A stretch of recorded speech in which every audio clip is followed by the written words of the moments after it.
Marissa. Hi there. Thanks for having me. Oh, this is terrific. I'm very excited. I see that Microsoft has conducted 30 research projects, surveyed thousands of remote workers in 6 different countries. You've got a really good lay of the land. Tell us, what did you find? Yeah, we do. The good and bad thing about the situation that the world is in right now is that we're getting a lot of input and a lot of data on how people are approaching working remote, and how people are being affected by basically being in meetings all day. And we found a lot of really interesting things out of this research. One that was extremely important to us was that we actually have found that sitting in video meetings, especially all day, leads to a significant amount of stress on our brainwaves. So being in meetings and interacting with people in this way is actually more stressful than meeting with people face to face in person in a conference room. That's amazing. You mean we really do get fatigued? That's a real thing? It's true. It's not just us being tired. There's a lot that is required of our brains when we join a meeting like this. There's several boxes, several people joining from several different places. Sometimes people are sharing content. And when you see all of those video feeds at once in a traditional grid setting, not only are you just looking at the people and what you're all talking about, but your brain is taking in whatever their background is, other things that are going on, them getting distracted off screen, a presentation, the chat that's going on the right-hand side. So there's a lot of input, and it's tiring after a couple of hours. I thought it was just tiring when people do this, because this is really annoying. I thought that's what's telling my brain that this is annoying and I have to turn it off. That can do it. That can do the trick as well. We've also found that we're on camera. People aren't often as self-conscious of their appearance when we're together in person, but all of a sudden when I turn on my camera from home, I get very self-conscious about it, and people spend a large amount of the meeting looking at themselves and being worried about how they look, and mentally it's tiring. What did you say? I'm sorry. I'm looking at the other screen. I'm looking at myself. Sorry about. Oh yes. Oh yes, I'm back. I get it. I totally get it. So based on your research, give us some general tips though before we get into some of the new features. Give us some specific tips on how we reduce that fatigue and boost concentration. Yeah, there's a lot that technology can help with, but there's a lot of human things that we can do too. First and foremost, we recommend taking breaks about every 2 hours to let our brains recharge, not only from meetings, but from the screen in general, getting up, moving around, getting water, doing a chore, or if we have to have a sustained long meeting, taking small breaks when possible and giving people a little bit of a break there. There's also great things that you can do, kind of meeting protocol, starting meetings at 5 minutes past the hour, so that when people are in back-to-back meetings, they're not just jumping from one to another really in a stressful way. And as well as best practices like sending an agenda beforehand. Let's make sure we're all on the same page about what we're talking about and the goals that we're trying to accomplish before we get into the meeting, so we can end on time or end early and send follow-up notes. So a lot of really great best practices that we can all implement. Yeah, excellent. Fantastic. Can you show us this new feature in Teams called Together, and then explain how it reduces this fatigue and increases concentration as we've been talking about? I can do that. So I'm going to go ahead and share my screen with you so you can see exactly what I'm seeing. Okay. In a moment, let me know when you can see us together on the screen. Got it? Okay, yes. Wonderful.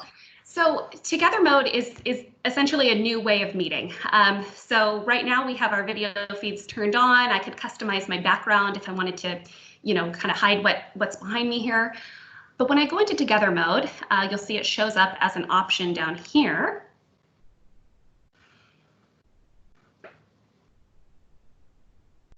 Voila. All of a sudden, the boundaries that were separating us, those squares that were separating us, are gone. And instead of sitting together in my house and your house and Olivia's house, we're now sitting together in an auditorium. And so essentially, yeah.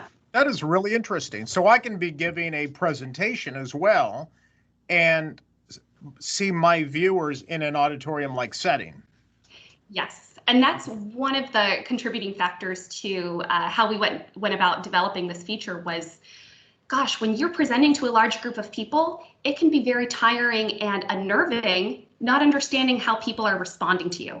Let's say you're giving a lecture to a bunch of students. You don't want to just talk at a PowerPoint slide forever. You want to understand if they're confused, if someone has a question, if they're excited. And this gives presenters especially an incredible way to see that. That's fascinating. So that's called together mode. This is together mode, yes. Good.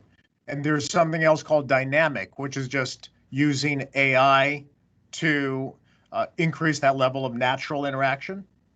A little bit. So as a part of our announcements last week, we introduced Together Mode. So this is just another way of meeting, essentially another video view. And this Together Mode uses AI segmentation, actually. That is the technology that is cutting me out of my background. It's identifying me as the subject and placing me into this mutual shared setting that we're in now. So that's the AI segmentation technology. Dynamic mode, which you were referring to, that's a little bit more about controlling the experience of the meeting for everybody. We are very aware that every meeting is different. Not every meeting we're having a discussion. Sometimes I'm presenting material.